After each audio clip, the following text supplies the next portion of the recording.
This episode of the Play the Game podcast is brought to you by LoneWolfPaintball.com. And when it comes to paintball, Lone Wolf is the name you can trust. They have been in the game since the very beginning as Michigan's premier field and supplier since 1987, and Lone Wolf has built a legacy of excellence, passion, and service that runs deep in the game. From their top-tier customer service to same-day shipping on all orders, Lone Wolf makes sure that you are locked and loaded with your new gear fast. No waiting around, no hassle, just the best brands in paintball delivered straight to your door. They've got it all. Markers, loaders, tanks, apparel, accessories, and more from all of your favorite brands. And whether you're just getting started in the game or gearing up for your next big event, LoneWolfPaintball.com has everything you need. Be sure to check out their YouTube channel at Lone Wolf Paintball and follow them on Instagram at Lone Wolf PB to stay up to date on all the latest gear, exclusive sales, and community content. At Play the Game Podcast, we are incredibly grateful for Lone Wolf's continued support, and we cannot wait for you to become a part of their growing community. Head on over to LoneWolfPaintball.com right now and gear up with the best in the game. What's going on, PTG Nation? Thank you guys so much for tuning in and rocking with us. This episode, we have Raney Stanczak from Edmonton Impact. He is the finals MVP of the NXL Texas event. Him and Tyler took home the gold. They played stellar all weekend long. Really a dominant performance. Impact didn't lose many points, and a lot goes into that. It's not an easy thing to do, so really great to sit down and dive into what it takes to win a championship with two that are at the top of the game right now. All right, without further ado, we're going to hop in the show. That was an insane inside move by Marcelo Margot. Great communication. And the crowd starts chanting Harmon. Great shot by all the guys. Tyler Harmon saved that game. He came out with 2 wins. Marcelo Margot was on fire.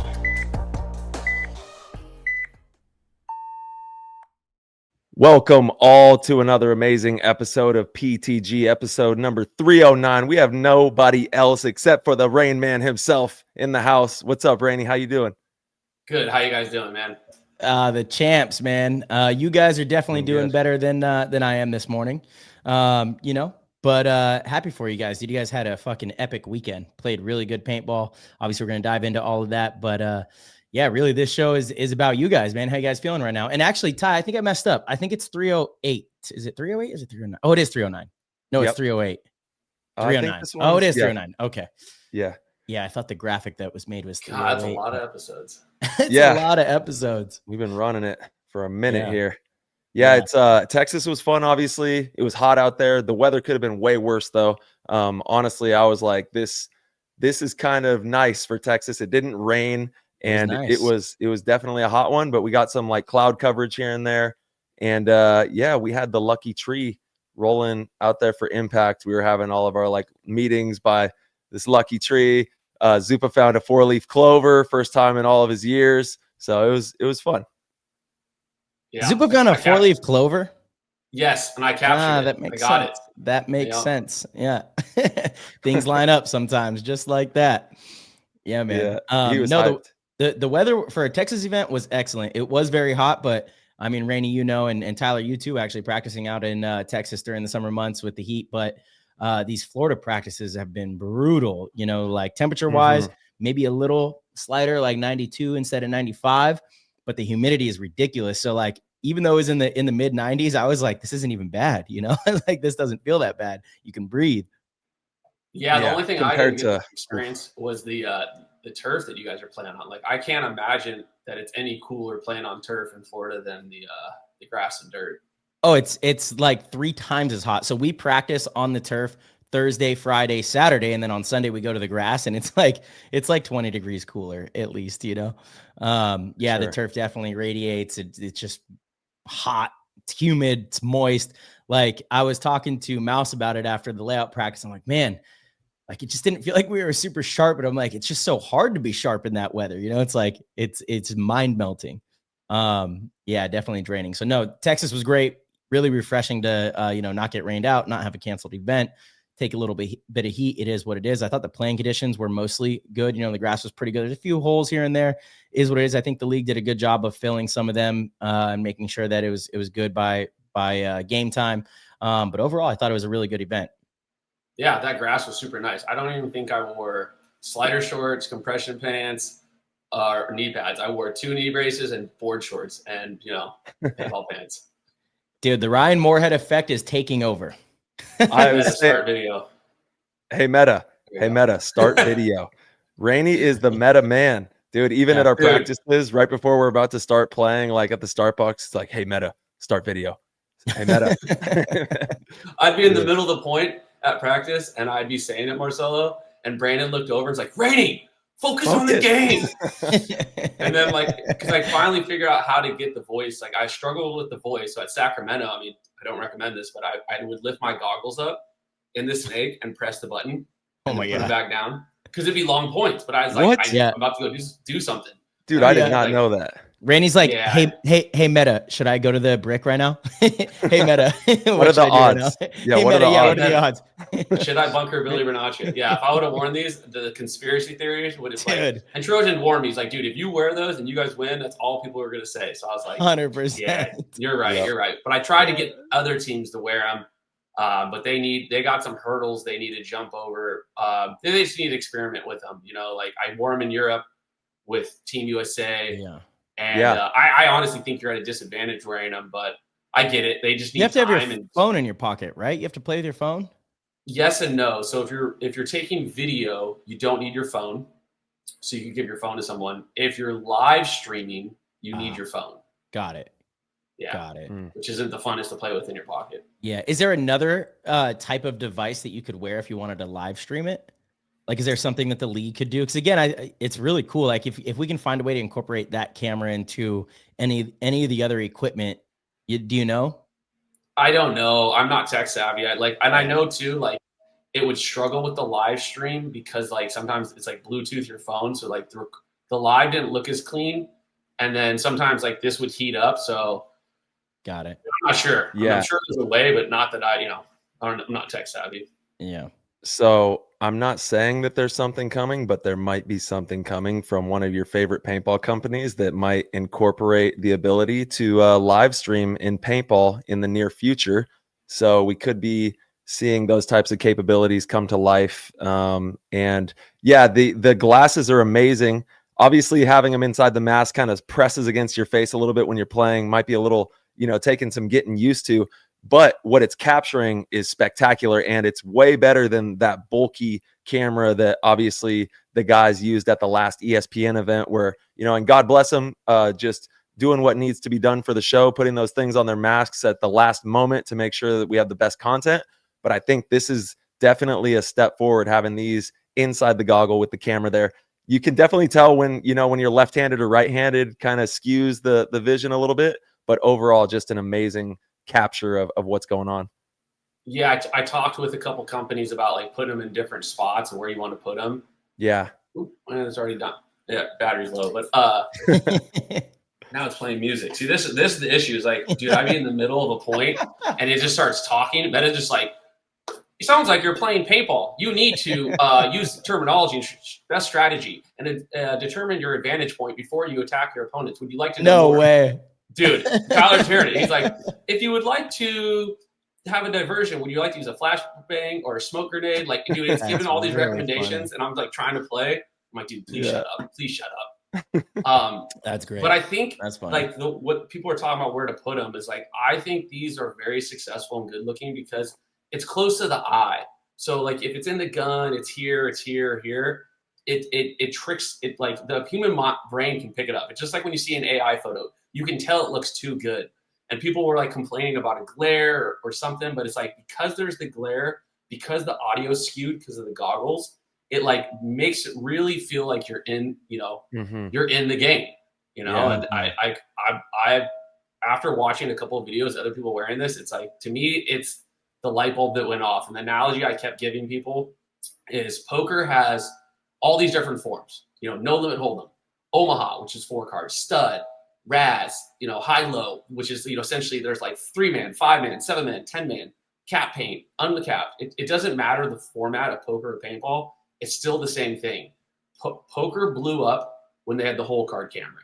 And this is what this is. This is the whole card camera. So they got the whole card camera and they started using it on the World Poker Tour. And that was like a huge stepping stone. And then they caught the right moment with a guy named Chris Moneymaker, literally last name Moneymaker, wins a $40 satellite into the $10,000 tournament, then wins the $10,000 tournament. They see him bluffing people because they can see his cards. He beats Johnny Chan, Phil Ivey, the Sam Farha, like the mafia looking guy heads up. Like he beats, all the greats and wins it. And then poker went from like this kind of like obscure thing to just billion-dollar industry, like just blew up. Mm-hmm. So like, I think if every pro wore these lenses throughout the weekend while playing, while not playing, and just kept capturing these moments, it's just going to set us up for success, and I hate social media, but I've been posting every single day. And actually on Monday, I was like, I didn't want to do it. I didn't have anything good cooked up. So I was like, screw it. I don't even care. I'm just going to throw something out there, even if I'm not like the proudest about what I'm putting out. Dude, you love social media these days, bro. Come on. You're loving it. Yeah. With these glasses have really done it. Yeah. It's easy because you don't have to talk in front of the camera. So like, I don't want to be in front of the camera. And now it's just recording what I see and do. I knew you were all in when I was watching you eat chips and guac and have a beer at a restaurant after layout practice. That's when I knew, Raney's all in on this one. Yeah, I was 3.5 hour layover in Phoenix. I was like, you know what? Let's get this. That chip sounds pretty good right now. Yeah. I know. I can't wait to see the developments of this as we move into the future. And who knows, maybe the sky is the limit is what I'm trying to say with incorporating the gear that we already have. And obviously it sounds like we're going to be going for the professional circuit, possibly a limited paint type of thing for next season. That's what it's sounding like. So we'll see if that actually happens. And what that could open up is the opportunity for there to be space on our harness to incorporate live streaming type of stuff that we can attach to our pack. And maybe that clips up into our goggles and has something that is a seamless system that we wear while we play as well. So I'm just very curious to see how everything develops. Sounds like we're moving in a really good direction. And, maybe 5 years from now, 10 years from now, we have a mask that live streams and it's connected to something on our harness or something of that nature. You know what I mean? But it's going to be cool to watch it all develop. And I guess the big thing for a lot of people, Raney, is the cheating, right? People want to know that there's not going to be any cheating going on. I think that's the biggest hurdle right now with these glasses and even getting them on players in actual games is obviously we've got to make sure that there's no cheating going on. So it would have to be mandated from the league itself and have everything on the back end monitored from the league as we're viewing the show. Is it even possible though to wear those glasses and have somebody communicate to you through them? Yes. Oh, it is. Yeah. Shit. I told Trojan about it. So like, there was a complex way, but there's a much simpler way. It's Bluetooth, so I can hear audio. So the first time I wore them, I'm at Nightball, and I was listening to the podcast, and all of a sudden I turn back on, and I hear Tyler talking, and I'm like, dude, where is he? And I'm like, oh, it's coming from here. So you can talk on your phone when you're in a chat, like when I'm live streaming on 8K or Major League Paintball, it'll say somebody joined, it'll say somebody left a comment, but you can't hear what they said. Now, it's really annoying, because you hear all the likes, so you really just want to mute it. But the way I figured out how to cheat is you would have someone else like share it with you. So like if you logged on to the live stream, it'd be what I see, and it'd be for the example I had Meter. So it'd be Meter's face, my live stream, and now he could communicate to me what he sees, and then anybody in the chat could see it. But so you can make like a private Instagram. Yeah. So the way you get around it is super simple. I told Trojan, I was like, first off, it has to be, you have to be on like HK Army or Major League Paintball. So Trojan, when I was in Europe, he could see everything that was being said. He could hear everything that I'm hearing. He could see everything I'm seeing. 2, the other thing, it's just like with poker. When poker, like if you get caught cheating on a live stream, it's not just in trouble with poker. You're in trouble with the gaming industry. You're in trouble with the law. So like you're in deep, deep trouble.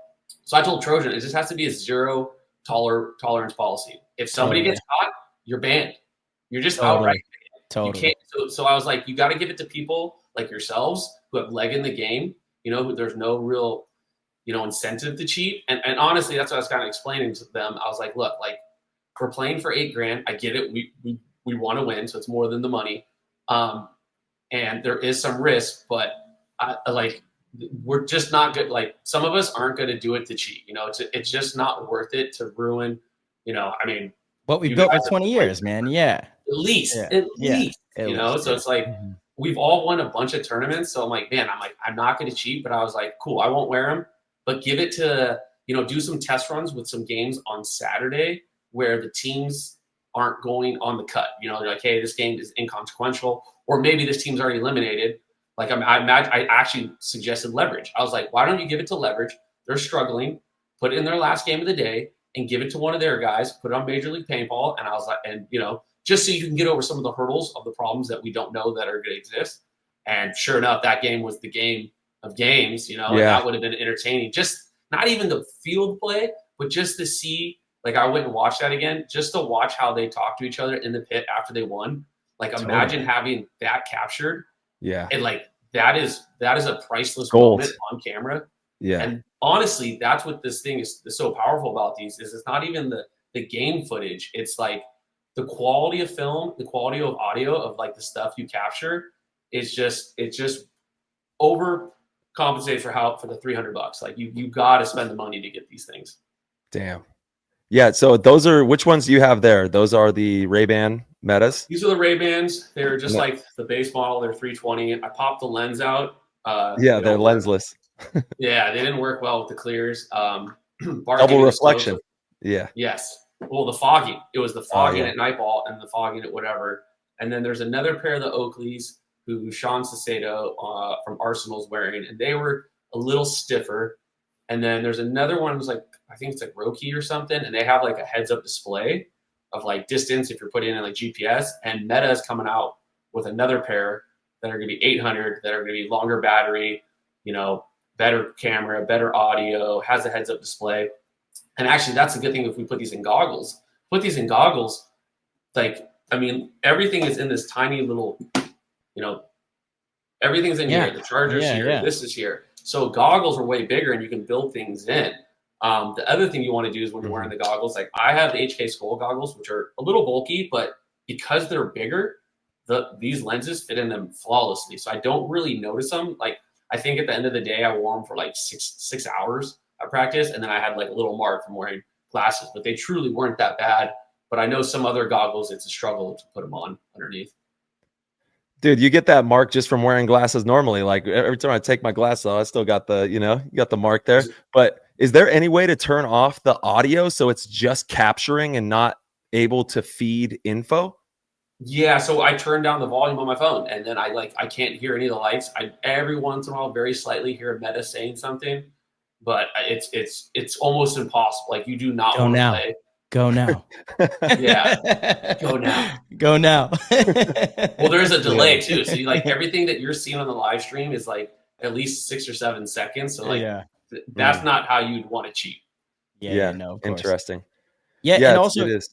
You like remember back in the day the Virtue boards, or I think they were Virtue. I think it was Virtue that made them, but everyone was supposed to put a board in their gun. I think this was in 7-man, and you had to have that board so it could be verified by the league that you weren't like ramping.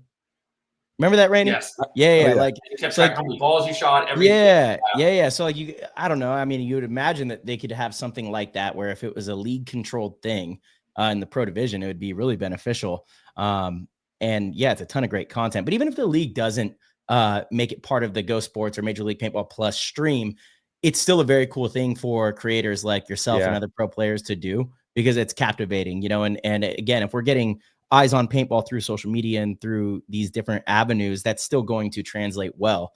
So it's still very cool. It's still very productive either way.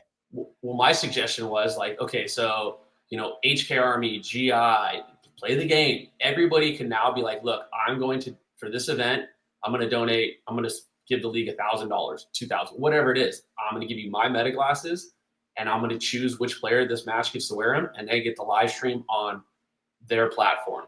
So now sponsors, so we could generate more money, more views, more content, and then, you know, take that money and put it towards projects and side missions to try to really, you know, grow the game. And that's, I think, the best way. I mean, in a dream world, all 10 players have it.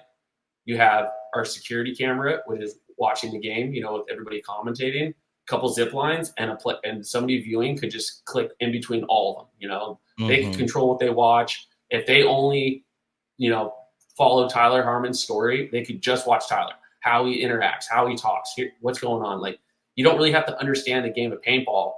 You can just understand Tyler, that you like him and you want to watch him. Or maybe you don't like me and you want to watch the things I do and you're like, dude, this guy, da-da-da-da. So you at least get like these characters. And I think once, like, we keep talking about it, it's like, if we focus on the characters in our game, that's what's going to grow it. And I think this is just a tool that will provide it to the outside world to see what we do. Because, I mean, us three, we don't live lives like other people, but it's hard to explain it to people, So sure. this is our best way to do it. Raney, if I get a pair, can I just submit all my stuff to All Access Paintball to share? Yes. So what I've been doing is, Todd Boyer, he started one called Meta POV. So I just share his. I think I saw Callie do one. So I'm like, just tag it. Like, just tag whatever or collaborate. Yeah. Yes. And then everybody, it just put it there. And then it's just one spot with all the stuff, all the media and all the, POV stuff we can do. And yeah, I'm all about it. I like it. Love that, I'm going to get a Raney. pair. Yeah. Yeah. Yeah, you're spearheading a movement here, Rain Man. And sure. Everybody who wants to be involved, please go over to Instagram right now. Pause the show. Go to All Access Paintball on Instagram. Give Raney a follow. And then be on the lookout for more content from other creators collaborating with them as well. And if you're listening, go pick up a pair. Go get some glasses. Go start getting the content from your local park, boosting your local field, your community, and show people what's going on in the paintball world. I think, like you said, Raney, it's a really powerful tool we can use right now. Yeah, 100%. Well, guys, let's dive into the event. Huge weekend for you guys. It's been kind of back to back. You guys won the 3-on-3 ESPN event. Obviously, I think that probably helped you guys carry some momentum into Texas. But you guys played really solid all weekend long. I didn't actually go back and check, but I think I was talking to someone. I was like, I think Impact only lost like 3 or 4 points all weekend. Some of the games were pretty low scoring, but you guys were in control the entire time. Talk to us about kind of that process of, through practice and how you guys decided you wanted to play this field. It was a really tough field. It was treacherous. It was slow. And it was kind of boring in some ways, but you had to kind of outlast the opponent. You had to carry them into the deep end. And it's something that Impact has been really good at for a long time. World Cup last year, it's actually how they beat us when I was playing in Dynasty, is they were just like so slow, but also aggressive. Like you would beat everyone to the spots and then wear them out, and I found in that match at World Cup that I was like constantly kind of searching for stuff because the game was going for so long. I'm like, okay, we have to do something. You got to try to do something. And then boom, you guys would pick up a kill. And it felt like that this weekend as well, where you guys were just really solid across the board, knew exactly where you wanted to be to break down the field. So yeah, let's kind of talk about the process from practice and how you guys built the momentum going into the event and ultimately won the whole thing. Yep. Rain Man, you want to talk about it? Yeah, it was a little bit monotonous, I guess you would say. The layout is pretty cut and dry, right? You had the snake side, just snapshot city down the wire. And then the middle was pretty slow until you set up the right situations to press through into the other person's either wedge or get up into that center 50 brick and cut down the snake side is what we saw teams doing. Like Russia did it spectacularly in that game. I forget which one it was, but it was their last prelim game. Yeah, they did. They went up there a bunch with J-Rab. It was, I think they recognized that the other team wasn't running wide on the snake side. So they were like, boom, we could just go there and shut this down. Which is really smart. I don't know if it was by design or it just worked out like that, but that's what it appeared to be. They recognized it. They had definitely had conversations about it and said, hey, if this happens, we do this. And then the Dorito side, it was like you could go so far and then what are you going to do? You can't really. Now what? Now what are you going to do or how are you going to press through that? There was a lot of really crucial bounce shots that were being incorporated as well. Powerful Dude, you son of a guns, man. Fucking Raney got so lucky on this bounce shot on me. What's so funny is like the first event this year in Tampa, we felt like when we were all teammates, we felt like we lost because of bounce shots. We were like did a better job with bounce shots. And I remember the next practice, we were like religious about the bounce shots, but we're going to find every bounce shot on this field. And in that second point against you guys, I still like, I just can't believe the shot that Raney put on me off of the tower, because in practice I saw that and I was like, let's try this from back center off the, Dorito side tower into the back center. I shot like 2 loaders through it and they were like, yeah, it kind of comes in, but not really. It kind of comes in a little bit better to the small little W there. And they're like, whatever. And in that second point, we go up 1-0, and on that field, that's like massive. You win the first point on that field, it's like a big advantage.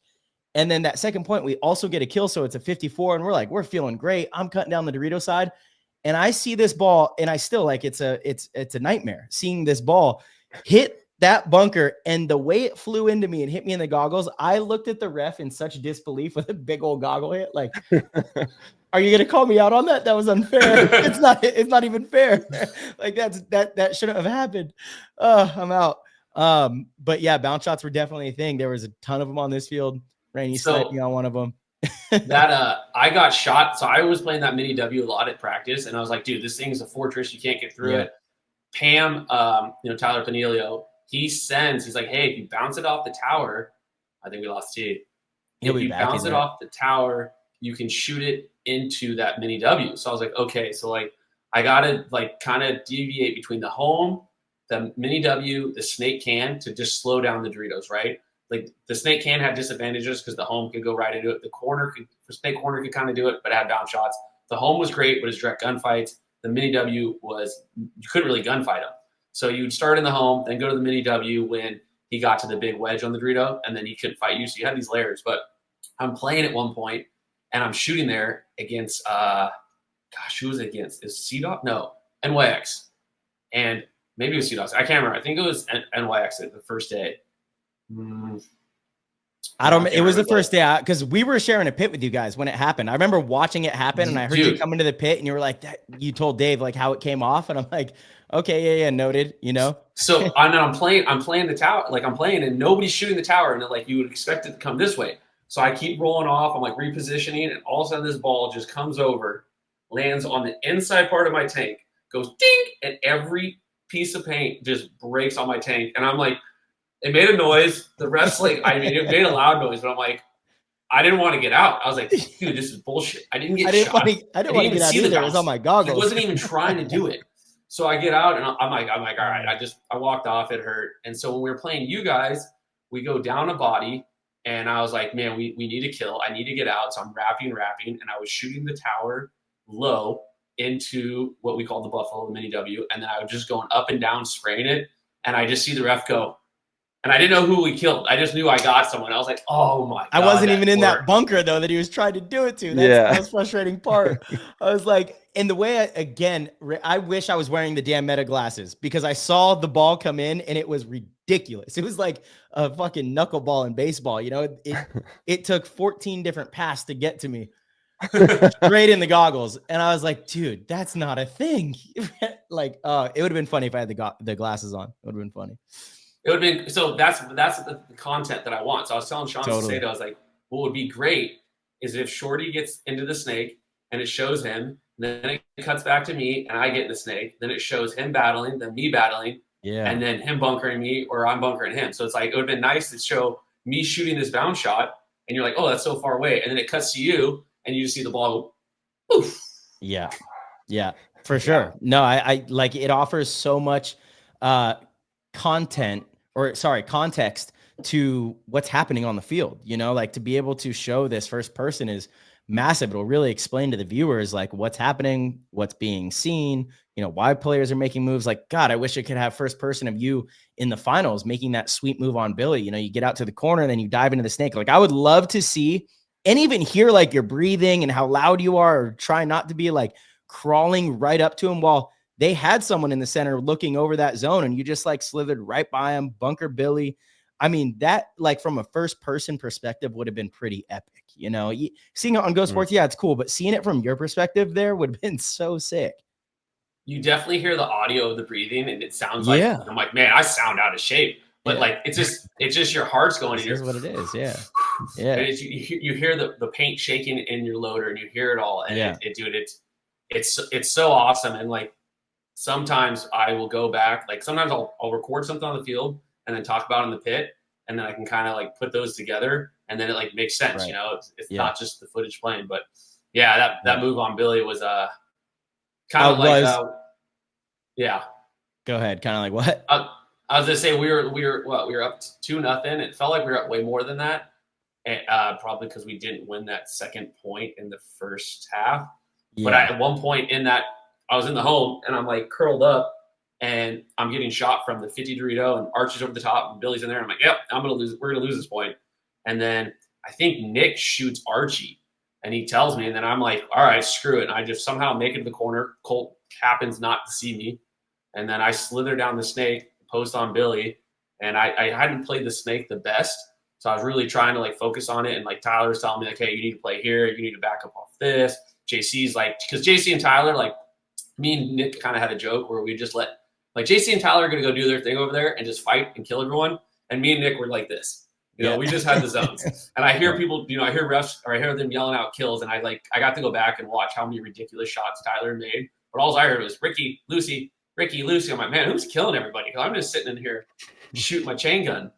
But so I was like, anytime I got out, I was like, all right, I got to play like how Tyler and JC are playing the snake, and these dudes would go attack. And so, you know, I felt like we were down bodies, which we were, and I knew someone was watching them, so I knew I had to stay low. And I was like, screw it, I'm just gonna crawl, and if they catch me, they catch me. But I could see Billy's shadow, and it felt like it was in slow mo, like please don't look, please don't look, please don't look, please don't look.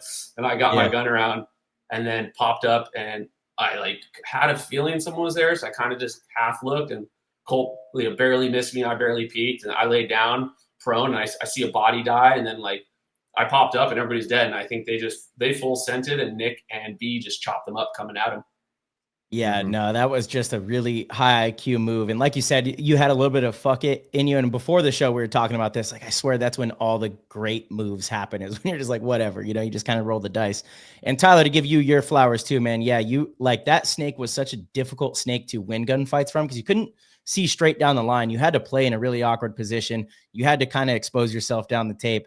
And I believe you won more gunfights down that wire than absolutely anybody, you know, playing down the tape, coming over the top and shooting people, like absolutely dialed. JC also balled out. I mean, that's how you win tournaments, right? You have everybody kind of plays good and has big moments. Nick was stellar. Dalton was phenomenal, you know, and then you guys ended up going with B towards the end, and he also played phenomenal. You know, it's like across the board, you guys were just really dialed. You know, it was solid paintball, not a lot of risk, and really tough to break down. Yeah, it was team ball all the way around. I got to give a major shout out to JC and Raney. Raney got the finals MVP. Justin got the overall MVP, and the whole team balled out and came together and just played great team paintball. You know, we were hollering and chanting at each other and just making sure that, you know, the vibes were right. And then Zupa found a 4-leaf clover, and then it was over. It was done. When did you find that? Right before the finals. Oh man.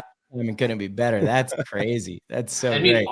I went back and watched all the games, and honestly, T, you could have won event MVP and finals MVP. Totally.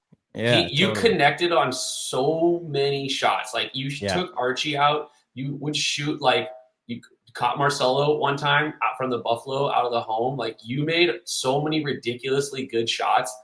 And it was like, you know, I felt like the MVP was one of the, like sometimes like, there was an event when I played you guys at World Cup and you guys won 2020. If X Factor would have won decisively, I was getting MVP. Whereas this one, I don't feel like it wasn't decisive. Like it was Nick just a move in a big moment. But Nick also had one where he stepped out wide, shot a guy we should have lost. Like he like would give me information that he shot a guy off the snake, we shot a guy here, and I could pivot. And it was like everybody across the board played so well that it was like, you know, almost felt cheapest to get it. You know what I mean? Like that's I how got you win tournaments, though. Yeah. But, like I felt bad. 2023 World Cup. Like I still kind of think Chris Shear probably should have been MVP. No, you know, but it was the moment. It was the moment. You won it. You won it. It was there was 17 seconds left in the quarter. You had to go down and drive the ball. You threw the ball. You connected. You won it. And like to me, that's like a decisive MVP. Like moment. So that's how I look at it. But man, it like T was saying, the vibes were right. I wasn't there for the 3-man. They won the 3-man. And I was like, man, I had FOMO, you know, missing out. I see, and dude, we missed you. We missed you out there. Yeah, in Florida. And honestly, I'm just so grateful for the squad. And it's all about the MVT. You know what I mean? The most valuable team, man. It's team ball, and that's what it takes to win tournaments. I really don't give a shit about an MVP. I want to win tournaments, and it's going to take everybody across the board being dogs, as March and you both have alluded to. And we both have been playing this a very long time. We know what it takes to win tournaments. And Texas was definitely a fun one. It's been since 2022, since I think Chicago, Impact, won a NXL or a Major League Paintball event. And then I went to the finals 3 times prior to this finals and got second place. One with Houston Heat, my first tournament with Houston Heat. And then we went to the finals 3 times after that. I got 3 second places. So it's been a minute since I've gotten to first place. So it definitely felt good to get that monkey off my back and, just keep working hard. Came straight back home. I'm dog shit tired right now still, dude. Just like my body is cooked. I was cramping up on stage. If you watch the video of us popping the bottles of champagne, after I popped the bottles and like put my arms up, my abs just start cramping and I had to go grab the wall behind me and be like, I was cramping so it'd bad. Be like that. Yeah, it'd be like that. No water. That's victory. I feel like all that. That's victory. I cramp really bad anyway. And so anytime you go deep in a tournament, it's like cramp city. Yeah. And then we're all drinking, a lot more when you lose. Yeah, we're drinking. Like I slam a beer, and then immediately after that was a bad decision because you guys didn't go buy the beers before the game was over this time, right? I think that was like maybe also part of the 4-leaf clover. Good luck. Oh man, don't do that. If you're listening, do not buy beers before you win. That is not the move. And did you see? Sorry, go. Yeah, go ahead. I'd say you'll go talk to the Atlanta Falcons owner. Stay in the box. Don't come down, dude. That's right. Cost them that Super Bowl. Stay there. Oh shit! Yeah, that's right. Oh man, brutal. Man. Yeah, wait till it's over. It's over. Poor Brandon got his wig split. Oh, what happened? I just saw that picture like an hour ago. What happened? Yeah. So it wasn't when we were headbutting, because right after we won the finals, me and Brandon are like kind of like headbutting each other a little. We have our goggles on and safety. It was all good.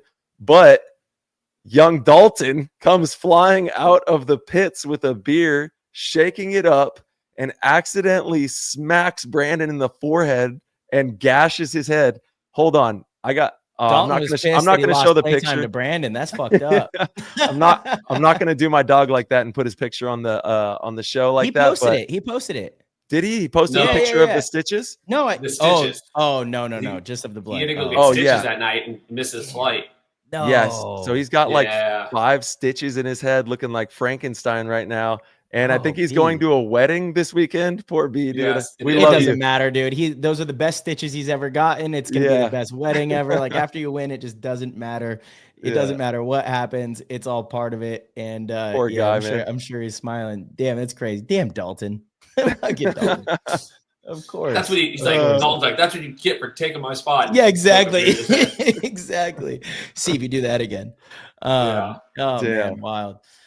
It was crazy. Yeah. The top 4, we had Hurricanes and Uprising in the top 4 there. So big ups to them for making the stride into the top there. Again, though, look at the teams that were in the finals on this field, right? It was like the slower kind of teams, and that's definitely been Impact's identity for a long time. You guys are the best at it. You could make the argument that like Uprising, Hurricane, some of these other teams, they play like a little lower quality brand of what you guys play. I only say that because they haven't won yet, right? Impact has won, and that's kind of Impact's identity for a long time.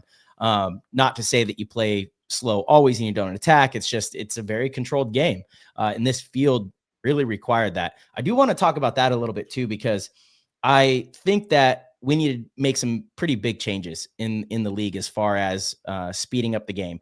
And there's multiple ways to do it. And Ty, you already alluded to going to limited paint. That's been big conversation. Agree. Pretty sure that the pros at least are going to be limited paint next year. Do you guys think that if we had 4 pods, that would have sped this field up?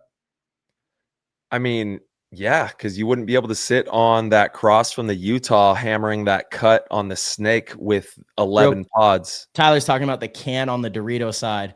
Yeah. That did definitely slow it down quite a bit. But I got to say, even in practice, we weren't using that on the cross a whole lot. Ironman was. even without using that on the cross, it was still slow. I do agree though. I don't know. I think if it was 4 pods, that field probably would have been faster. I just think it's an issue with the amount of bunkers they have, and especially since they've added the beams. Like if you go back to the start of 2024 when they went from 8 beams to 14, that's a pretty big increase. And you make it to where players on each side can get to the 40-yard line on each side of the field relatively easy and often unseen. It's going to slow the field down no matter what, because you're allowing good players to get into good position, and then it's easy for them to make good shots. It's like, Raney, it looks like you. Okay, so here's my like grief though with I don't mind limited paint. I'd rather carry 4 pods. It's easier on the back, all that. Okay. Totally. I still think games are going to play slow, because even when we have 2 pods in Europe, we'd still have long points. And my question is why there's something I want to eliminate from what we're doing, but why do we care if the game's slow or fast? Because the reason I keep hearing is this is why we keep changing formats and doing it. I think if they fast, then all of a sudden there's going to be this light bulb that goes off, and then the game just grows. And I don't understand. Raney, I'm so sorry, dude. You cut up for a quick second when you said right before you said if the game goes slow or fast. Can you just repeat that? I was saying, why do we want to solve the game from going fast or slow? Okay. Like it's right. We think that it's going to make the game blow up. Like we're gonna have this special formula where 5 pods makes the game go at this perfect pace, and then it's super viewable, and then everybody understands it, and now paintball becomes this mainstream thing. It's like it may always play slow. Poker always plays slow. Like that's just the nature of the game. It's a methodical game. It's a strategy game. You're thinking it through. So we can keep messing with it. But I think the reason we kept trying to speed the game up was the logic was that if we speed the game up, it will make the game blow up. I don't necessarily agree with that. However, I would like to eliminate the point where we just sit there and eat up game costs. Like that's next on the list to talk about. Yeah. Yeah. Like if it's under 10 minutes and everybody's dead, there's 30 seconds can burn off, and then it's over. Now under a minute or 2 minutes, maybe that rule doesn't apply. So if it's like, you came down to you and me, Marcelo, and you shot me, but you didn't know it was a one-on-one. And now there's like 20 seconds. It's not just going to give you or there's 35 seconds. It's not just going to give you the point. You still have to figure it out. But the fact that I was part of it. We ate up in the Tauntaun games and then Uprising. Like nobody wants to sit there in a football game and watch 2 quarters just go down with 2 teams just sitting there. Or like they had in basketball. They had a shot clock. Poker had to add shot clocks. Welcome to PTG World, the ultimate paintball community where the game never stops and the vibes are always elite. Inside our Discord chat, you'll find nonstop action in rooms like the Players Chat, Gear Talk, PB Fashion, News, the Media Gang channel, and the exclusive Guest Questions channel where you get to ask our weekly podcast guests anything you want to be answered live on the PTG show. But it does not stop there. We also host monthly Goat Squad live hangouts for our GOAT tier members, packed with giveaways, laughs, and nonstop behind-the-scenes shenanigans. It is a full hour of community fire with the most amazing people who are locked in every day for the love of the game. Whether you're a weekend warrior or a seasoned pro, PTG World is your front row seat to the pulse of paintball. Click the orange Patreon link at ptgpodcast.com and join the party. Once again, that is ptgpodcast.com. Click the orange link, and we will see you in the chat. Into poker, because people would just sit there and tank, and they wouldn't actually make a decision because they're close to the money, and they would just let the time run out while everybody knocks everyone else out. So you have the rule to be like clock, or some tournaments they give you time bank chips, and like every decision is 30 seconds unless you use a time bank chip. So we have to change something to incentivize that buzzer to go off, or to just I have 3 ideas that I think would be pretty good. And actually one is from CJ Botsolas, owner of Damage, which I was like, yeah, it's a great idea. But I think there's 3 ways that you can do it. Like one is you incorporate what Bart has talked about, like 3 quarters. Right now the games are 15 minutes long. So if you do 3 quarters where they're all 5 minutes, then at the most, you're going to have a 5-minute point, right? At the most. Don't love that idea. It's not my favorite one. Another, and this is CJ's idea, I think it's brilliant. Make the tiebreaker points scored rather than margin, right? So you're incentivized to win more points. Doesn't matter how many points you lose. However many points you win, that's your score for those tiebreakers for the wild card spot. That would I heard incentivize move making. I think that's genius. And then another one that I used to be so against because of strategy.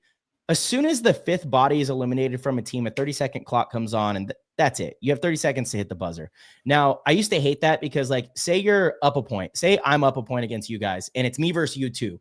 You shoot the rest of my guys. You don't know that I'm alive, and I'm just like, I saw J-Rab do this in Europe. Raney, you might have been on the team. It was against Tauntauns, against Axel years ago, 2017 or 18.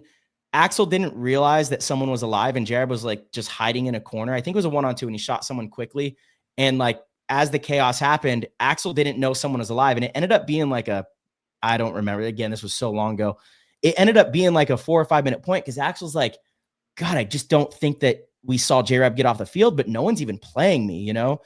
And he goes down the field and J-Rab ends up surprising him and shooting him. So he had a competitive advantage by not having a shot clock that tells the other team, you know, whether someone's alive or not. But I think at this point, you just got to say, fuck it. Who cares about those moments? Like it doesn't matter. Yeah, totally. Yeah, that's one good point that's gone out of 7-8 years. I totally agree. Like, least, forget the competitive advantage. As soon as a fifth body's eliminated, a 30-second shot clock comes on, and that's that. You know, I think that's probably the most simple fix and reasonable and could be added, you know, immediately. Yeah, I love those ideas. Also, we've talked about it on the show as well, but adding more points to the game and getting the scores a little bit chunkier, you know, with more points on the board. So if you got a 30-second point, you get 3 points. If you got a 1-minute point, that's 2 points. Right. Anything over that would be just 1 point, you know, or I don't know what it looks like, but incorporating it to where the time gives you points, and that would also incentivize the movement. And yes, we have to get rid of the ability to just stand on the field for 10 minutes. That's a glaring deficiency in the entertainment value of the show that we're trying to put on for people who are watching. Nobody wants to see that. I don't want to, it's not fun to do it. It's not even fun to do it, you know? And we've also got to think about our refs and the players that are on the sidelines waiting for their next point to play in the tournament. That's not fair to them. It's not fair to anybody, you know? So I think that it's definitely something that we really need to think about how we want to manage that, whether it's 30 seconds or a minute, but not allowing teams to just stand out there and let that clock run down for however long, right? We gotta fix that somehow. What's your opinion on the two halves? Did you like it or do you not like it? I liked it. Yeah, I don't mind that at all. I think that it adds time in the middle of the game for the commentators to kind of unpack what's happening in that first half. Gives you a little bit of a reset, take a breath, think about what you're going to do. It's like when you're a boxer and you go back to your corner to talk to your team. They're like, man, you're catching these right hands, boy. You better put your hand up and start blocking these. Otherwise, we're not going to make it through this fight. It gives you time to really rally together. Yeah, I don't know. We dictated the pace pretty heavily in that finals match from start to finish. It was like, I think the last few minutes where they were able to put a couple points on the board. But that first point that we got really set the tone for the rest of the match. And then we almost got that next one as well. And then, you know, carried that over. I feel like I fumbled that second one. That second point, we got the kills. And then like Colt Power moved from the 10, which was the Dorito 1, all the way to that Dorito wedge. And then we like, I should have just been like, screw it, get to the snake, get over there. But like, I was like, I don't know. I felt like we had a lot more time in my head. And then like when I did make the move to the snake, if I would have done it 30 or 40 seconds earlier, then I could get JC to press that guy. And we could have won that, right? I could have came over there and maybe even helped before you died and supported it. But I played at a 1, you know, and that one ate it a little bit. What's crazy is so they didn't.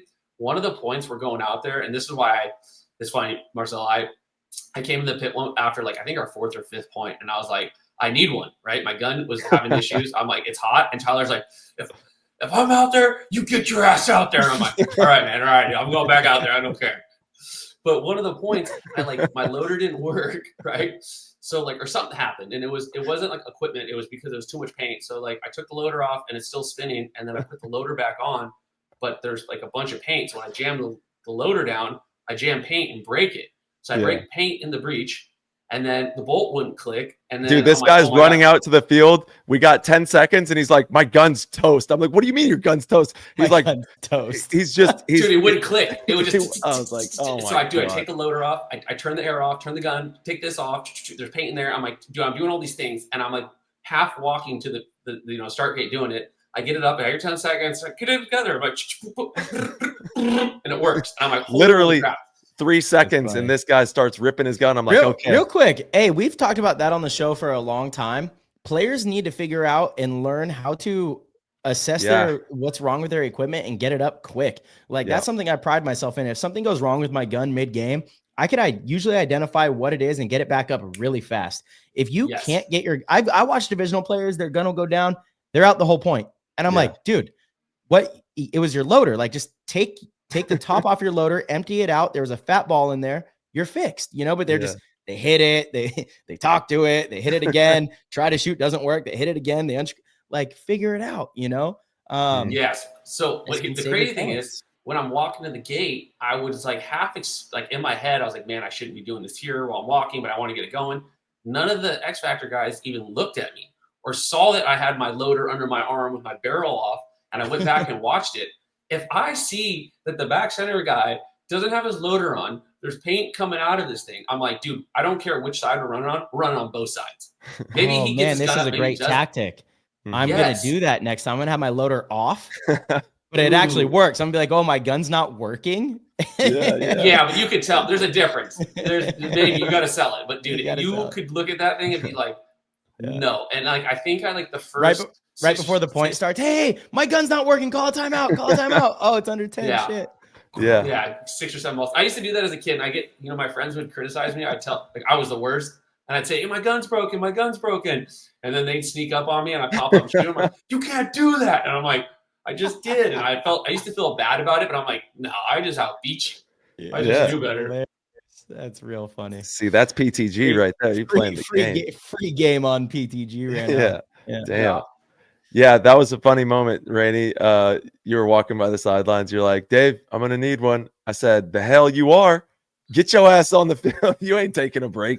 So get out here. I'm out there. You're out there. I'm like, all right. I'm good, Dave. And then I loved what you said right after that. You're like, yeah, actually, you know what? Yeah. You like this flip switched in your head and you're like, you're like, hell yeah, let's go. And then you went out there and dogged out. You know what I mean? Yeah.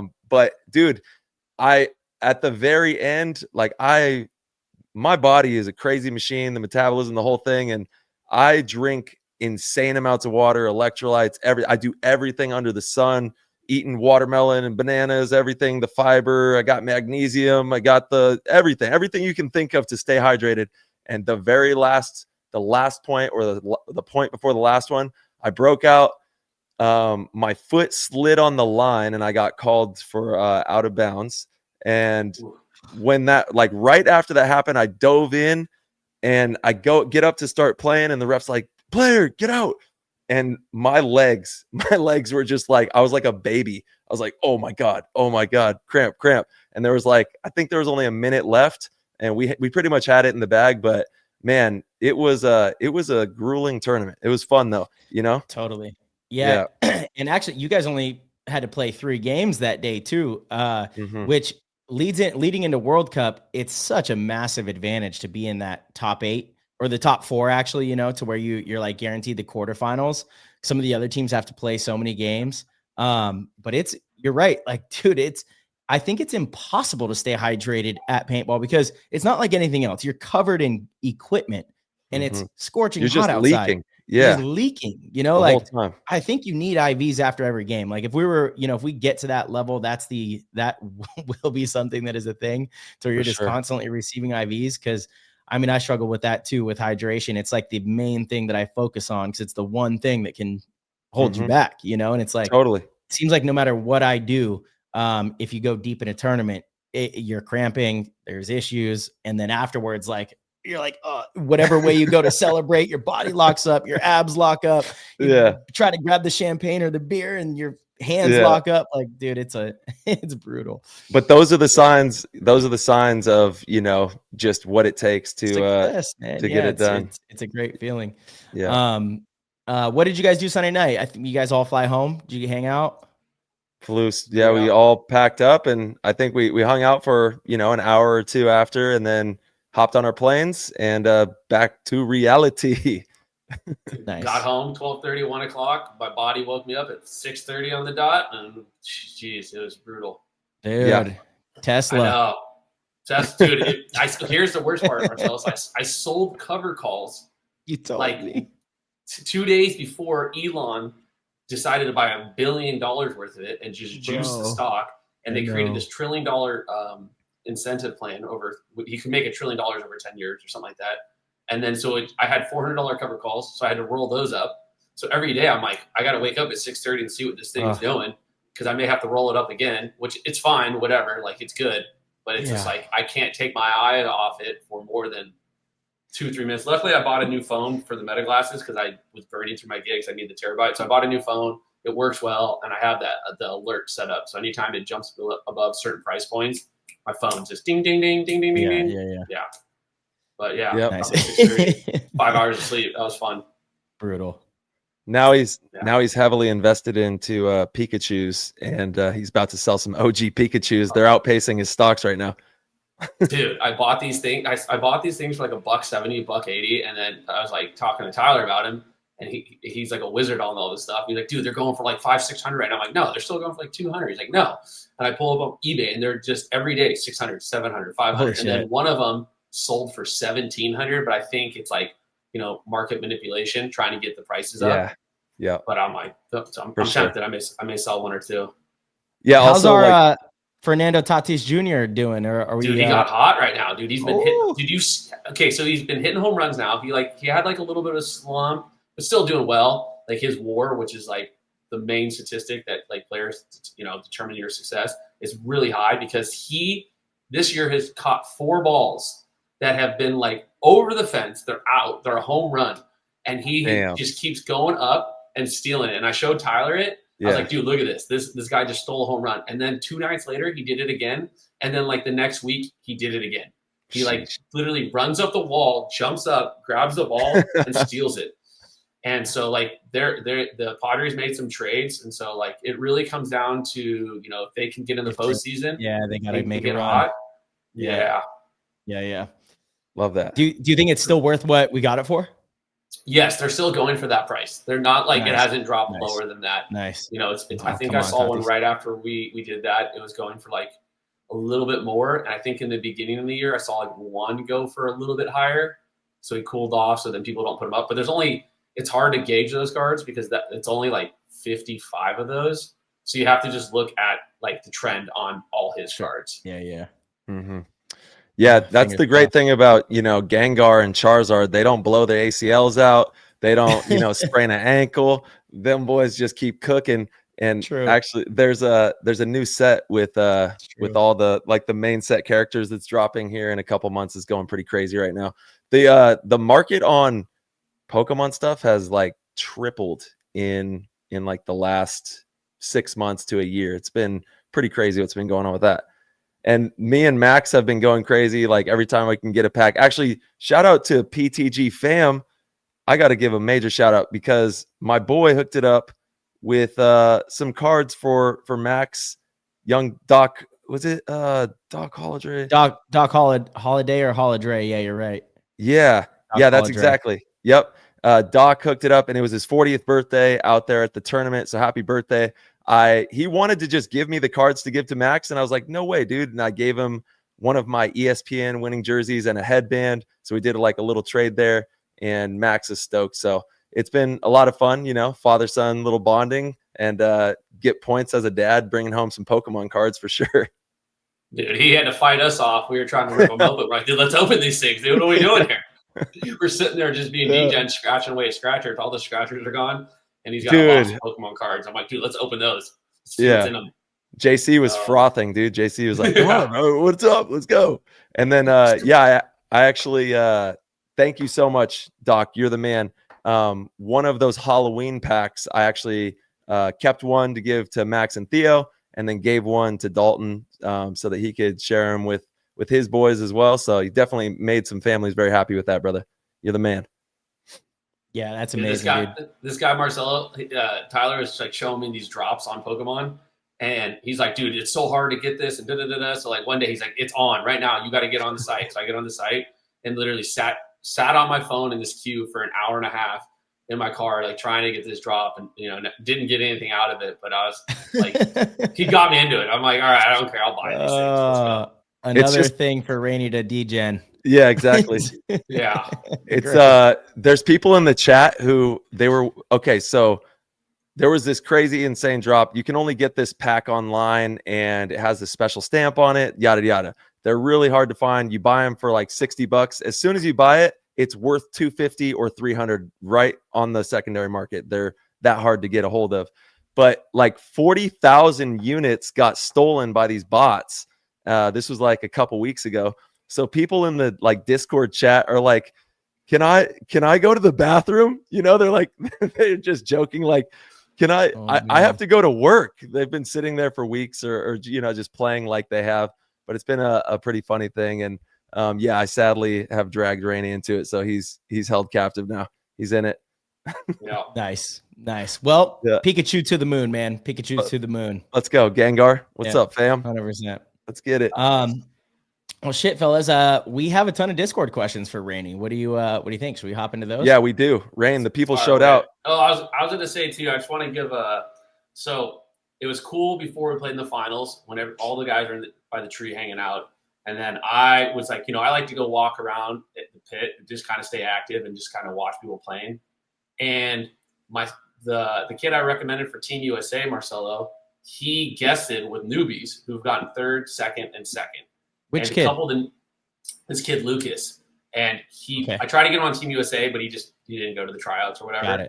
Got it. And newbies have gotten third, second, and second. Two of their guys play on our premier team, or one of their guys plays on our premier team, and then one guy plays on the D3 team. So they're like, hey, we need a kid, we need a guy. And I was like, hey, you should pick up Lucas.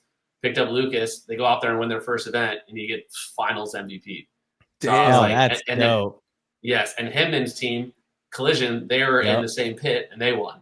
And I was like, dang. Yeah, it was sick. Watch those. Both Hinman win, and the newbies win. There we go. Let's go, Hinge. Yeah, shout out to Hinman, too, and everything he's doing out at SC Village and with Collision. I know they want the pro spot, but I'm pretty sure BR Factory solidified the pro spot.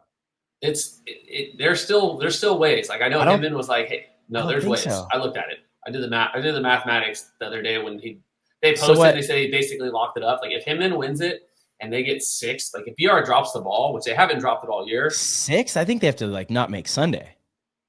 No, it's not that big. It's 6 in first, or it's a third or second and an 8th or something like that. Interesting. Okay, yeah. So very much so alive, huh? Yes. Okay, nice. Well, fucking A. Yeah, Hinman wants that pro spot for sure. He's back. Well, 100%. He's back, baby. He's back. It was cool to see Collision ball out. Good job out there, guys. Way to be. Yeah. Hey, Mike, we are still waiting on the Unhinged podcast. So where is that at? Because I'm waiting for some damn episodes. Let's get him cooking. For sure. If you need help, hit us up, bro. Let's go. He already knows. Yeah. We'll hop right on. Yeah, and then we also had the 3v3 event. Dynasty won that. And then man, it was brutal after that. I think did they go 1 and 3? They did go 1 and 3, but I mean, look, Ryan is kind of injured, and that team without Ryan is I mean, also no Eggies, no Frage, no Alex. Yeah, I mean, in the past, Alex has not gone to events, and the team will still do well. He's definitely like a massive leader. Obviously, still really great on the field, but Ryan is like still at the top of the game, and so not having him on the field in a consistent manner definitely hurt them. And I do think Alex would have done well in this field. I sent him that too when I saw this layout, because the snakes where Alex can just get in. You don't have to just run dive. Like he could have gone. Oh, Alex would have done well in this field. Yeah, you're right. I could have seen him hop in the highway, shooting 2 guys. Like this was a Frage type field. Yeah, I agree for sure. I do think playing that 3-man. See this. I'm upset with the league with this 3-man thing because it's crazy, man. If you play it, which Why would any pro team not play it? Because it's your only, you can't even walk the field on that day because it's being consumed with the tournament. So it's your only chance to like look at the field that you're going to compete on. And if you go all the way, your last game, like they didn't finish until like 6:30, almost 7, because they were also behind. And then Dynasty had like the first set the next morning. That's brutal. You're there all day long. And that's before the actual tournament starts. Like I don't know. Like maybe the first round shouldn't be an X-ball match. It should be literally just like a 5-man, the first round. And it is what it is. And that puts you into the loser bracket. If you lose the first, you lose 1 point. You know what I mean? Like it has to be shortened up. They need to have the finals of that at like 2:30 or 3. Yeah, at the latest. Give the teams time to go home, do laundry, have a team meeting, get some food, and then be back in the morning for 8 a.m. games. You know what I'm saying? Like, I think that long day definitely hurt Dynasty. 100%. We ran deep the first time, and we lost the X Factor in the finals. And then again, we had early games the next day, and you're just like, I was cooked. And it's not even playing. You're just out. You're outside all day. Yeah. It's just like sometimes you're getting off the flight on Wednesday, and Thursday's supposed to be the light day. So when we lost, everyone's upset, and I'm like, dude, this is a blessing. I was like, I know it hurts, but I was like Bill Murray said, bad can lead the good, and good can lead the bad. You could have won that and just got limited in the 5-man. So it was like our goal was the 5-man, and we lost. We won one game and then lost 3-2-3-mans. We're like, all right, whatever. Mm-hmm. Yeah, and those 3v3 tournaments are important in regards to upcoming, I think, television availability for your team to make it into those. So still something that we have to be mindful of in regards to. They haven't like said that yet. Like, I agree, Tyler. If the league was like, look, your performance in these 3-man events dictates whether or not you're on like the ESPN thing, that's a different story because now it's really worth it. But that's that hasn't been said, huh? No, and I know there's been talk of it, but that hasn't been like formally said, right? Like then it's like, okay, it's worth it. It's worth, the extra time, effort, and exhaustion at the field. Like it's worth it. Let's do that.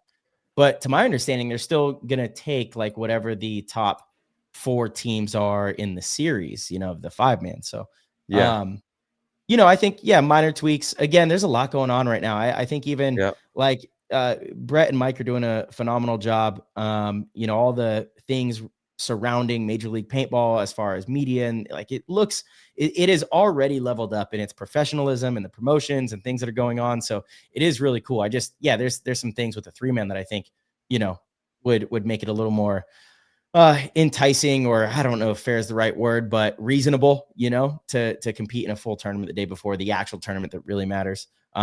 It makes that tournament matter so much more if it gives you a chance to compete on ESPN. Mm-hmm. Yeah, maybe single elimination even for the tournament, just so that we can get through the bulk of it. I don't know. Yeah, that's a good solution too. Yeah, you either that, or if you're committed to the double elimination, the first round, which is 20 teams, is only 1 point. It's a 5-man thing, and then boom, you're in the losers bracket. Like, because once you go from 20 to 10, that expedites a lot of you eliminate a lot of games. So, true, very true. There's a few ways you could do it, but they definitely need to try to wrap that thing up around 3:00 rather than 7:00. Yeah, when they were playing at damn near 7 p.m., I was like, "Oh boy, it's about to be dark. It's about to be dark." And they have the 8 a.m. game, like that's brutal for sure. Yeah. But again, Dynasty without Ryan right now, it definitely hurts. He's absolute game changer on the field. What happened to Ryan? He hurt his knee at practice, I guess. Not sure what it is. I think he said maybe meniscus. He was still playing, so I don't think it's too bad. Like, he was able to move around. He was sliding and watching his movements. It's like, okay, it's not that bad. Whatever it is, hopefully, hope it's not. Yeah. Jeez. And in some of his matches, it was funny. Like, they would lose, and then Ryan would come in and they win, and it's like he's just a difference maker for them, And so, them not having him at full capacity definitely was a big contributing factor to them going 1-3. Yeah, well, heal up, Ryan. Take care of yourself, bro. Yeah. And the show was amazing as well. Shout out to everybody behind the scenes making it happen. There was even Cabby, the new reporter, who was out there, getting interviews and making it look even more professional. So I really love what everybody's doing, working their asses off to make sure it's a great show. And there's some new developments that are going to be on the horizon, I think, for even possibly divisional players in the future. So be on the lookout for something there to where we can start highlighting divisional players, and I don't know if it's going to happen anytime soon, but it's definitely something that is being talked about, is we want to make sure that, if you're in the divisional ranks, that there might be in the future some feeds where we can get you highlighted and your family can watch you play some paintball and have some fun. So possibly look out for that. I don't know when, but it's definitely something that we want to do. For sure.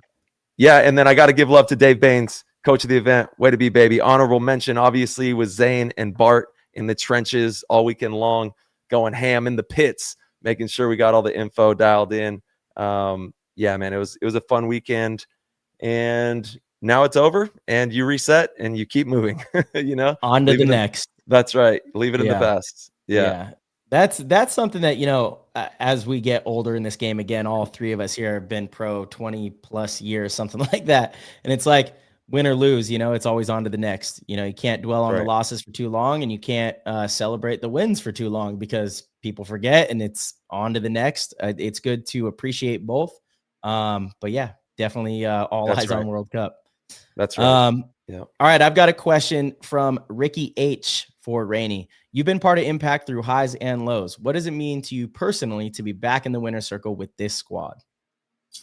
It truly feels good. It reminded me of old times. The first time I won with them was over a decade ago, and this year has been a bit of a roller coaster ride.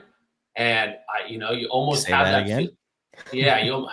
You almost feel like you're not going to win, and I'm like, I won last year at the fourth event, but it seemed like so long ago. And you're like, man, am I ever going to win again? Like, I have confidence I am, but it's just, you didn't go well, or you're doing well or something. And then all of a sudden it's just like you win and it was easy. So like to win with these guys again, it felt right. That's what we were all talking about after we won. I was like, oh, I missed this, and Bart and I had some good words, and, it just reminded you of all the good times that we had together in those past 5 years. And it's like, that was the reason that I came here, it was to win with these guys. And, it truly felt well. Tyler said this one night in the hotel room. He's like, dude, I really want to win with this group, and like, I wasn't ready for that when you told me that. I was like, okay, yeah. And then like, it sat in my head, and I was like, and that's what kind of, motivated me this weekend, is like thinking about the positive when we won. If we won, we got to see all the smiles. We got to have fun. Mm-hmm. And, we were having fun all weekend, and that was our thing. I was like, JC, having fun? JC's like, I'm having fun. So that was our whole thing. We just focused on having fun this weekend. And that kind of gives you that extra gear to like, play for your due. When Tyler's like, you get out there. I'm like, all right, yeah. Tyler wants me out there. I'm out there, right? When Zach was up, I was like, let's go, dude. Like you just wanted to see everyone win, and everybody was on the same page. And Zane and Bart and Dave, like, truly were machines in the pit, and there was no real chaos in the pit. Like maybe in our first match we had a little bit, but as the event went on, everything got better and better and easier. And our paint management in general, and Diego, and everybody that even wasn't playing was helping. It's just everyone was on the same page, and anytime we needed to move forward, we moved forward together, and it felt really good this weekend. Yeah, the squad was hitting. Yeah, the pit crew was on point. Thank you, everybody, helping us out in the pits. And we had, some new developments, even, getting better on those regards too. We did some things that are new developments there. It was fun. It was definitely fun. And that's what we kept saying, the energy, and keep it rolling. It's at the end of the day, that's what it is. It's momentum, it's energy. You got to keep that moving in the right direction. And then, we got Cyrus in the house from Paintball Fit. Thank you so much, Cyrus, for being in the chat. And if you want to join the chat, head on over to our website, ptgpodcast.com. Join us in the Patreon link. We got tons of chat room threads all over the place. We're actually having a GOAT Squad meeting. Boy, it's probably going to be next week, I would think, on March, coming up pretty quick. Yeah. We got to get that on paper. But yeah, I think, damn, it's already September 16th. Dude, time is flying. The year is going. World Cup's up next. What's happening? Crazy. I know. So join us in the chat for all the fun. We have a bunch of people sounding off for you, Rain, tonight. They're excited that you're here. But Cyrus wants to know, Rainey, if you could give your younger self a piece of paintball advice, what would it be? Oh man, enjoy it more. Like when I was playing until 2009, 10, and 11, when I took the break and walked away and then didn't think I was coming back, like every off season, I was like, paintball's holding me back and da da da da da and this and that. Like I always used to think that. And like looking back, those were some of my favorite years. I just wish I would have enjoyed it more and just had a better attitude towards paintball. I've been more grateful. Like him and I talk about this, right? Like sometimes I probably wasn't the easiest person to deal with, especially when I was younger, and maybe being a little ungrateful at times. But so like it's hindsight's 2020. But this game, as the older you get, you see maybe the finish line. Maybe it's a long ways away. Maybe it isn't, but you don't know. So you enjoy every moment for what it is. And I wish I would have, maybe enjoyed it. I still did. I still enjoyed it, but just been more grateful and had some gratitude towards it. But shout out to Cyrus, dude. Like I was thinking about this. Like he won World Cup MVP in his first year pro. Okay. And then on Sunday afternoon, when his team's eliminated, he's sitting there on the sidelines with a pod pack on, with I think a beer or a water or a Gatorade in his pod pack, like just watching the divisionals, just being a true fan of paintball, where some people would have an ego and be away. And he's just loves the game. And I think that's why Cyrus, you're so successful. You're not, everybody has an ego, but you're very humble with what you've done, and it shows. Yeah. So me and him were chatting for the finals. It was a good time. There we go. A big heart for Cyrus. Yeah, we do too, man. Awesome. Yeah. He's been a part of PTG world since before he went pro. He was actually asking people in our chat rooms like, yo, I'm thinking about moving to Texas and maybe making this a real deal. And we're like, hell yeah, go get it. And there he goes out to Texas. And then next thing you know, finals MVP, World Cup champion. So a lot of magic has happened in PTG with Cyrus, and we're grateful to have him in the mix. And I know it could be kind of a little bit confusing on how to join the chat, but it's all done through our Patreon account. So you just go to the website, click the Patreon account. Once you join the Patreon, it gives you access to our Discord, which has a ton of different rooms in it. We got the main lobby with players chat, new episodes, gear talk, rec ball, even for all the rec ball players. We got news, and then guest questions, obviously, so you can get your questions on the show. And then the goats get their whole own chat rooms as well if you join that tier. But it's a lot of fun, and Cyrus is definitely a huge inspiration for so many. Yeah, for sure. And Ty, real quick, another plug, like go get signed up and become a GOAT. Get there in time for this month's GOAT meeting. We have a ton of really cool giveaways. We have another rap battle. We have that's exactly what I was going to talk about. We have young Stevie and Paul from Did It Hurt podcast. They have been going back and forth submitting rap battles. And honestly, it's probably that's worth the $35 alone. Sign up for 1 month, cancel your membership if you don't like it, but come to the show. Cause again, each month we do a show that only the GOATs get to see. It's not public, and it's really fun. We answer questions. We hang out with everybody. Everyone's involved. It's live. And this month it's gonna be pretty damn good because of the rap battle. So you gotta put a teaser out. You gotta put a little teaser of the rap battle. Yeah, true. Just a little taste. It's so good, bro.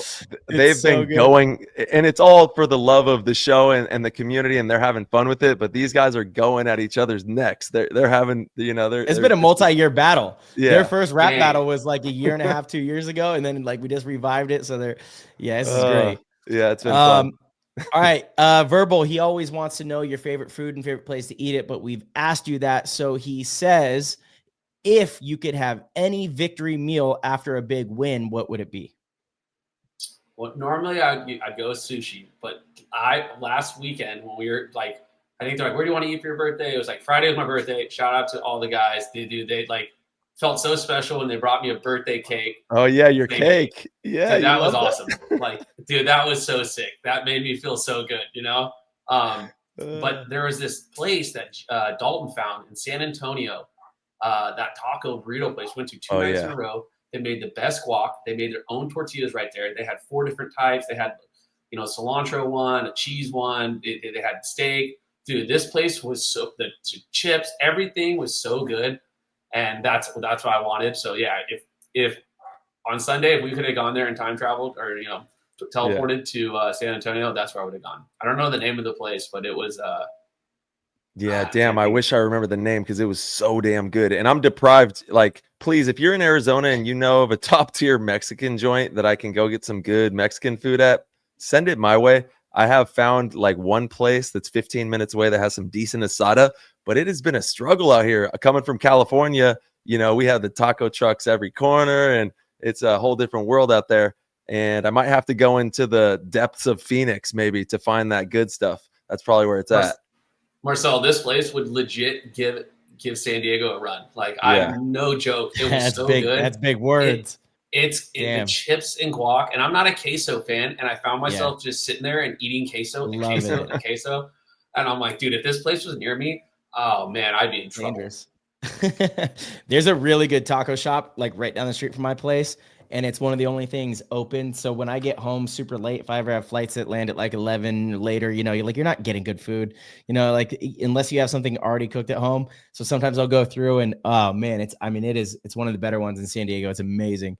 Yeah, good Mexican food is pretty damn clutch. Pretty clutch. It is. Yeah. We got, let's see, in the chat. This is my favorite part about the chat. You can leave like emojis and vote on the questions that you want to have answered. So we got 6 votes on this one for Osborne for this. Everyone wants to know, Raney, can you walk us through your thought process on that sneaky play in point 3 of the finals? You bumped over the snake, then crawled up to the snake to eliminate Billy one-handed. Yeah, I mean, it was like I said, it was just kind of like Marcel said, it was an effort moment. You know, I was in the home. And I don't know who it was, but they got down to the 50 brick on the Dorito side. So they're hammering me. And then I see at one point Billy pop the snake with Archie behind him. And I can feel the paintballs just whizzing off the back of my head. I'm looking at Nick. I think Nick got bounced. And I'm like, I look over and I see Tyler and JC dead. I'm like, oh my God, I got to get out there. And I'm like, dude, there's no way I'm making it out there. This was the point where I crawled up and crawled on a paintball. It was on my thigh. The paintball was pressed against my leg when I was crawling. And when I got postured up, I know especially if I get shot in my thigh, square in my thigh, of course I'm going to come out and there's paint on my leg. And when I posture up to start playing, he's like, player, get out. I'm like, what happened?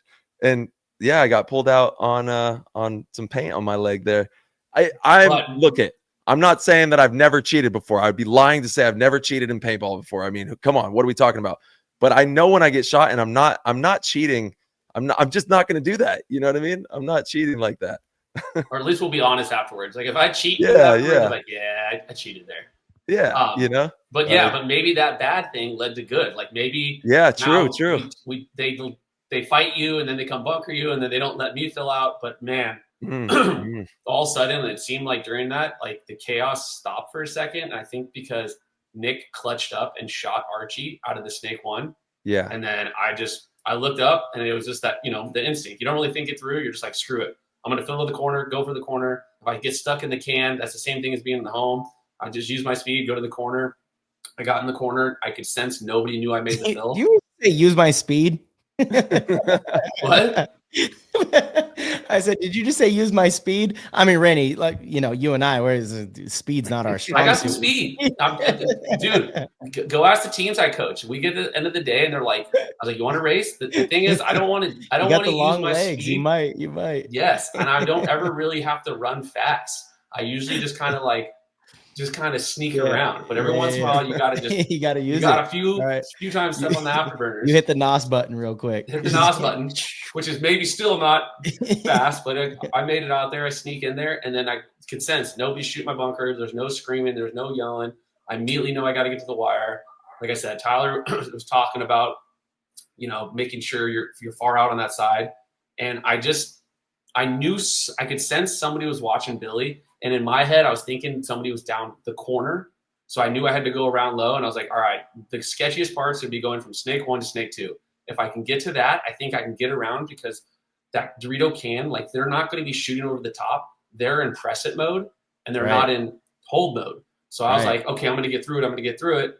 And man, it just it felt like time was going slow. And then I shot. I knew it was Billy. I shot Billy in the back and I popped up. I felt like something hit my tank, skimmed it. I laid down prone, and I was like, man, well, I hope these dudes shoot someone. And then sure enough, I see someone walk also off the sidelines. I'm like, all right, well, that's at least kill 2. And we popped up, and I was like, at the time it felt like we were up 3-0 or 4-0, and that was like not really that big of a deal. And then I look up, and I went back and watched, I'm like, oh, that's a point we should have lost, and we could have been 2-1 instead of 3-0. It's a huge point. Yes, huge there's point. a few points like that in the finals that we should have lost that somebody on our team clutched up. That's and right. Instead of it being 3-1, it's 4-0. And then when they came back, instead of it being 5-2, now it's 4-3. So any of those points where Nick stepped out or Tyler hit a shot or any of those points goes the other way, now they're like, their belief is there. Maybe there's more time on the clock. So now it's just all those things played a factor. Even like the point that Zach came in. Zach comes in and just eats up time, and like those huge things. Paintballs. It comes down to the littlest things, and at the time it didn't seem like that big of a deal. And honestly, I just wanted to win, so I was like, screw it, I'm going for it. If I lose, I lose. Who cares? We got points. At the end of the day, we'll be up 2-1. So 2-1, 3-0. I'll take either one. Yeah, man. Yeah, and if any of this information is intriguing to you, sound off in the chat for the YouTube as well. And I want to know who it was behind us. Every time that we would go to the far side of the field on the start box, there was this whole group of people, and they would be saying the most random things. It's like, did you know that? I think it was the other Canadian. I think it was Canadians doing that. It was like some Canadian humor that was going on back there, but it was pretty funny. It was funny. Sea Dog? I don't want to say it was the Sea Dogs. I couldn't recognize it, but they were definitely Canadians, and they were saying something every time we came to the start gate. Actually, somebody tagged me in it. They're filming. God, who was that? But I don't think it was them saying it. But yeah, that was funny. It was hilarious. I don't know if they were trying to I don't know what was going on, but I just found myself like a little chuckle under the goggles every time they would drop some random fact. The most random facts, and it was a whole group. It was probably 10 of them, and in symbiotic fashion, they'd be like, "Did you know?" One big voice, and then they would say, then this one guy would start spitting this random fact, like, the biggest tree in Northern California is the Great Sequoia. Or I don't know. They just and all their heads are just popping up above the gate. And you're just like, okay, here we go. Yep, it was fun. Hilarious. It was good times out there. All right, let's see. I think, is it your turn? Yeah. And this is actually my last one. And the only reason, again, Ty, maybe we need to read the questions first and then incorporate, because I feel bad. It's two things. One, it's really cool that actually I feel like we have really high level questions from the Discord members, but we often talk about it before we get to the questions. And so then we don't double ask. And I'm like, oh, we're not ignoring you. It's just we covered that. And it was a great question. But maybe in the future, we'll do a better job of incorporating them. Well, Ken E., he had his question about the 3-man. We kind of went over that as well. Yep. And this one from Wav E or Wave, which layout has been your favorite this season and why? Guess it's going to be this one because you won. This one we won. I didn't really like the first layout. It just wasn't fun. The middle wasn't fun. I never enjoyed it. This layout wasn't fun though either. I mean, it's fun because you won, but let's be honest. If you didn't win, you would have been like. Well, okay, so I'm trying to think. What was the second layout? That was the Atlantic City. Yeah, it had that far snake, that was over on an island. In the can right next to it. That layout was kind of fun. That one wasn't bad. I didn't mind that field layout because you had the snake. If you got it, you could do damage. You had to get through the zone. The middle was good. You could pull out points. I like that one. I did not like the cross layout. At some point we were playing well. I don't like every time I think the counter mirror, it's just going to play slow. In my opinion, it's always going to play slow. Now this one was different. I like this one because it was if this happened, there were some plays that we didn't get to use. You could go up to the pin and cut up. You had to really press it correctly. When I went back and watched Dynasty's game and they were down against leverage, it seemed like they kept doing the same thing and they didn't try to so most of the field, I think the best way to play the field was a 1-2-2. Most of the time it's a 2-2-1, 2 on both sides, 1 there.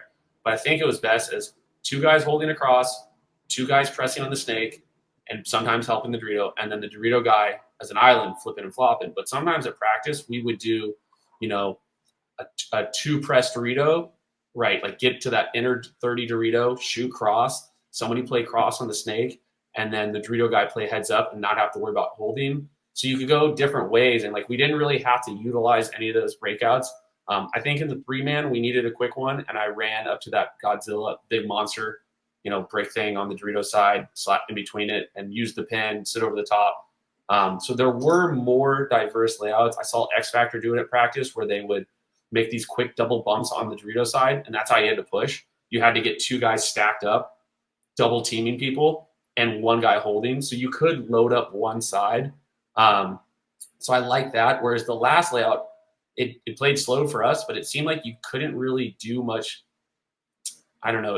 All the breakouts seemed the same. The only thing you could push was the Dorito or the middle, and then maybe just go straight down the wire. There wasn't really a lot of creativity, whereas at least in this one, there was some creativity, even though it did play slow. Mm-hmm. Fair. Yeah, we'll see. World Cup, see what they cook up for that one. It's going to be entertaining. Raney might even have a bunker with his face on it. You never know what we might be cooking up. I don't know if that will. I tried. I don't think that one's going over. Oh shit! I tried, dude. We were making jokes like Raney on a snake beam, like Costanza from Seinfeld, or on like a pin, like or on they a were pin. selling the spots, and I was boy, like, guys, "Can I buy a bunker? Yeah, Like, yeah. Can I just put my face on a bunker?" And they're like, I think Tom was kind of like, maybe I'll post the meta. We need to get a PTG bunker. There we go. Now we're talking. They're 1,000 or 1,500. I was like, done. I've spent money on worse things. Let's Done. go. Way worse. Yeah. Yeah. I mean, it'll be the end of World Cup, and I'll be dragging out a pin, sneaking away from the pro field. That's funny. I mean, we spent thousands of dollars for Dub C PPL, and the practices, like, we haven't been able to even make it out because we have practices. Yeah, that's a bummer. My goodness. Shit. But we miss everyone. Maybe we could roll that over. Yeah, we'll see. We'll see what we can do. I don't think that. I'm pretty sure we're just cooked on that. Yeah. But yeah, we're just super grateful. Thank you to everybody who continues to support paintball. Raney, obviously, man, thank you for everything that you're doing in the game. Everybody be sure to follow him at All Access Paintball. And then also you have your personal as well. What's that one? No one cares Mr. about Stanczak. that one. He doesn't post So, on well, that one, okay, dude. so it's All Access Paintball now. I made All Access Paintball because I couldn't go live on Mr. Stanczak because I got banned for a year and forgot about it. And then when I tried to go live and I bought the glasses, I'm like updating the phone and updating Instagram. It's like, you're still banned for 107 days. I'm like, I'm not waiting that long. So I made All Access, and I couldn't go live till Sunday night on the plane flight. I finally was able to go live. How'd you get banned? What'd you do? So posted a picture of a paintball gun for sale, and it was like my second offense doing that. No. Oh, that's so I did it. So I made a post, didn't realize, shared it to the story, and then it didn't share. So I was like, oh, something didn't load. So I did it again because you can't share or sell that. So I'm like, cool. So that was a 30-day ban on live 3 years ago. So then I did it again last off season, but I thought I blocked out the picture of the trigger, didn't think anything of it. Oh no. I got a year ban. Crazy. So now I can go live. So that's why I was like, all right, well, I'll make All Access. But, like I said, bad things lead to good. Maybe I wouldn't have made the other Instagram if I could go live. True. And then since I was at it, I said, screw it. I made a TikTok too. And then it's crazy the stuff you put on there and like what gets viewed. Like most of the stuff is like 1,000, 1,100, 600, 300 views. I mean, I have 150 followers on that. But the one I posted of us buying $1,300 in scratchers, or not scratchers, lotto tickets, Powerball, got 10,000 views. So TikTok likes the gambling videos, so maybe I'll stick to those. Yeah, what happened to that 1,300? So the 1,300 cash for $1.52, Marcel. Then we bought scratchers. That became 165 or 167. Then the 167 became 200. 200 became 140. And the 140 in scratchers is sitting in my gear bag, and I got to mail that in and get the cash. But it's still alive. The dream is still going. Still alive. Nice. Oh, man. Nice. Yeah. Raney, before you go, CB2K, he wants to know, there's a lot of votes on this one as well. Raney, who's the best cheater in paintball currently? Oh, yeah. That's good. Ooh, I mean, I don't want to dime someone out, but Dime them out, dude. They deserve it. He played on Team USA. He played on Dynasty. I'll just leave it at that. I'll leave it at that. Last name rhymes with Guy. You all figure it out. He's a wizard out there. Yeah, Wizard. you got it. But he's great good. paintball too. Yeah, He's very good at paintball. I'm not knocking him at any means. And yeah, absolutely. So sound off in the chat, YouTube or in the Discord if you think you know. Yeah. And got to say thank you to Lone Wolf Paintball. Thank you so much for supporting the show continuously. Thank you HK Army Planet Eclipse for the amazing gear. Yeah, this last weekend. And thank you all for staying tuned in and tapped in with PTG. We'll be sure to have another fun one for you guys in about a week here. And Rain Man, thank you, bro, for joining us. Thank Thanks for having you guys. Yeah, brother. Enjoy the win, celebrate some, and see you both very soon. Yes, sir. Later, boys. Peace, guys. All right, everybody. Thank you guys so much for tuning in and listening to the show. We appreciate your support more than you know. As you guys heard about midway through the episode, if you guys would like to support PTG in any way, you could head over to ptgpaintball.com.